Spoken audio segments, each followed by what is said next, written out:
Assalamualaikum warahmatullahi wabarakatuh. Halo teman-teman, apa kabar ya? Semoga kita sehat selalu dan juga kita dijaga oleh Allah Subhanahu wa taala. Nah, pada kesempatan hari ini saya akan membahas materi yang menarik tentunya, yaitu materi meraih ketenangan jiwa dengan meyakini qada dan qadar Allah.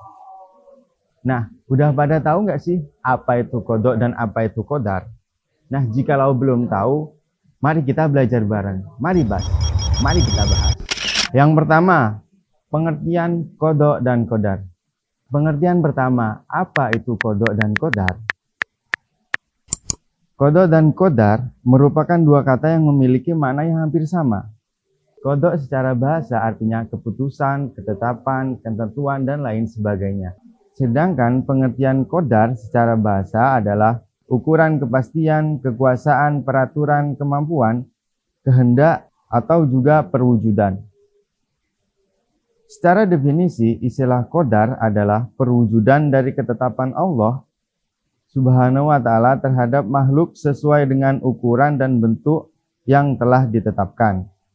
Nah, di sini, jikalau kalian ingin membedakan qada dan qadar, kalian itu harus menentukan mana itu qada dan mana itu qadar. Nah, kalian bisa membayangkan bahwa qada adalah suatu rencana, sedangkan qadar adalah suatu yang sudah ditetapkan atau suatu rencana yang sudah terlaksana. Ya, misalkan kita mempunyai rencana ya teman-teman. Nah, rencana itu sudah terjadi atau sudah terlaksana. Jadi rencana itu qada, sedangkan suatu yang sudah terjadi itu berarti qadar.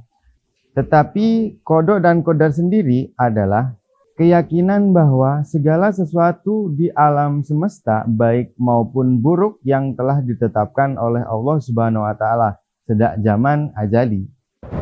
Nah, sampai di sini mungkin teman-teman sudah bisa membedakan mana itu qada dan qadar dan juga definisi qada dan qadar itu sendiri.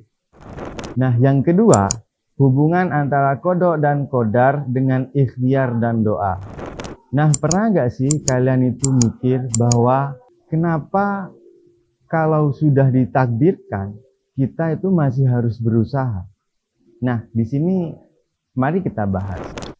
Dalam Islam itu ada yang namanya takdir, dan takdir itu dibagi menjadi dua. Ada takdir mu'alaq dan juga ada takdir mubrom. Nah, apa itu takdir mu'alaq dan apa itu takdir mubrom? Takdir mu'alaq adalah takdir yang masih bisa diubah dengan usaha. Misalnya nih, kalian belajar dengan rajin, jadi peluang kalian jadi pintar itu makin besar.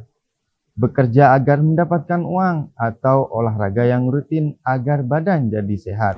Dan masih banyak contoh-contoh yang lain. Kemudian yang kedua, takdir mubrom. Takdir mubrom, nah ini kebalikannya dari takdir mu'alaq atau takdir yang nggak bisa diubah sama sekali oleh manusia. Contohnya seperti kelahiran, kematian, jenis kelamin, atau juga hari kiamat, dan lain sebagainya. Nah, semua itu sudah ditetapkan oleh Allah Subhanahu wa ta'ala. Nah, terus kita harus gimana dong sebagai seorang muslim yang taat akan beragama? Sebagai seorang muslim, kita mempunyai 3 kunci, yaitu ikhtiar, doa, dan tawakal. Yang pertama, ikhtiar. Artinya kita harus berusaha semaksimal mungkin. Jangan malas, jangan nyerah. Gunakan potensi yang ada, yang kita punya, agar bisa semaksimal mungkin. Yang kedua, doa. Setelah usaha, jangan lupa kita minta bantuan kepada Allah Subhanahu wa ta'ala, yaitu dengan cara kita berdoa. Karena sehebat apapun kita, tetap Allah yang akan menentukan hasilnya. Yang ketiga, tawakal. Nah, ini yang sering dilupakan oleh kita. Setelah usaha dan doa, kita harus pasrahkan hasilnya kepada Allah Subhanahu wa ta'ala. Dengan cara kita tawakal, pasrahkan semua kepada Allah setelah kita berusaha dan berdoa ya. Dengan cara kita tawakal, pasrahkan semua kepada Allah Subhanahu wa ta'ala setelah kita berusaha dan berdoa ya pastinya. Allah Subhanahu wa Ta'ala juga berfirman dalam Al-Quran, yang artinya bahwa Allah Subhanahu wa Ta'ala tidak akan mengubah keadaan suatu kaum sampai mereka sendiri berusaha mengubahnya. Nah, di sini artinya apa? Kita nggak boleh cuma nunggu takdir, tapi harus gerak dan juga berusaha. Orang yang beriman dengan kodok dan kodar itu biasanya punya ciri-ciri yang keren loh. Mau tahu nggak apa itu ciri-ciri yang keren itu? Nah, biasanya mereka itu optimis, nggak gampang putus asa, selalu bersyukur, sabar, dan nggak sombong tentunya.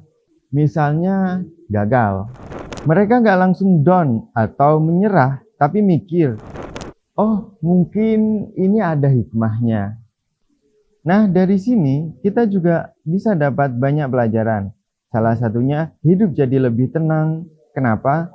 Karena kita yakin semua yang terjadi itu sudah diatur oleh Allah Subhanahu wa Ta'ala dan pasti akan ada kebaikannya. Nah, intinya teman-teman, hidup itu bukan cuma masalah takdir, tapi kita harus berusaha untuk menentukannya. Dari seluruh rencana yang kita lakukan, seiring dengan kita berdoa dan selebihnya kita pasrahkan semua kepada Yang Maha Kuasa.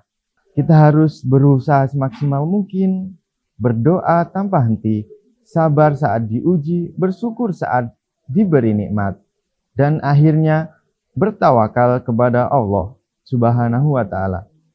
Kita harus berusaha semaksimal mungkin, berdoa tanpa henti, sabar saat diuji, bersyukur saat diberi nikmat, dan akhirnya bertawakal kepada Allah Subhanahu wa Ta'ala.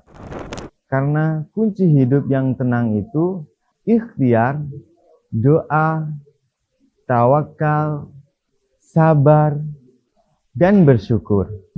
Nah, itulah materi yang kita bahas di pertemuan kali ini. Semoga kita tetap optimis dan juga tawakal. Ketika kita mendapatkan ujian, maka kita harus bersabar.